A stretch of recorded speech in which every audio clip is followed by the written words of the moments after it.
हमारे जीवन का लक्ष्य क्या है? हमारे जीवन का लक्ष्य भगवत प्राप्ति नहीं है, याद रखिएगा। हमारे जीवन का लक्ष्य भगवत प्रेम नहीं है, क्योंकि भगवान आपसे दूर नहीं है जो भगवान को पाना चाहते हैं।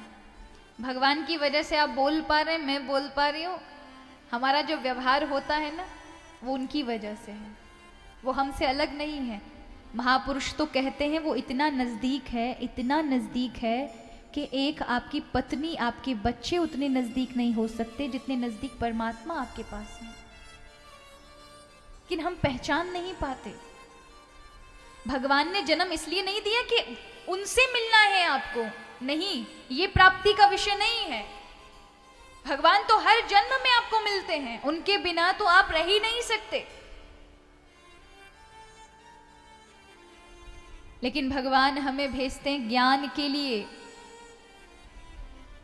कि आपको ज्ञान हो जाए कि भगवान कौन है और आप कौन हैं, आपका प्रभु से क्या संबंध है।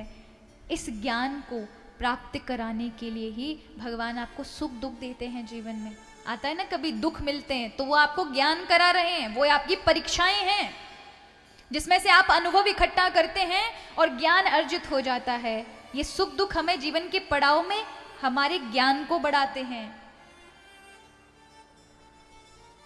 दिखाते हैं कि हमें क्या करना चाहिए, हमारे लिए क्या उचित है। क्योंकि जीवन में ये सुख दुख लगे रहेंगे, इनसे शिक्षा प्राप्त करके हमें अपनी ओर ध्यान देना चाहिए। कस्तम को हम कुत आयातः,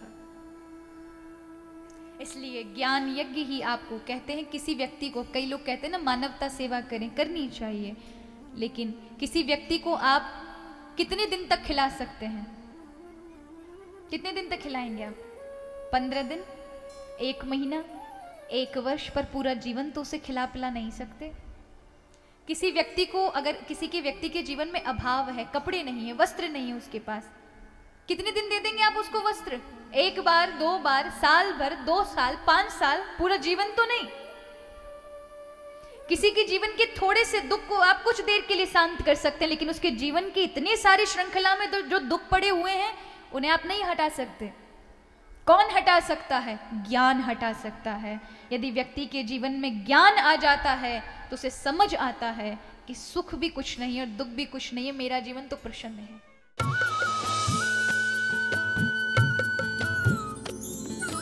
सर्वधर्म संगम, धर्म के सच्चे प्रहरी।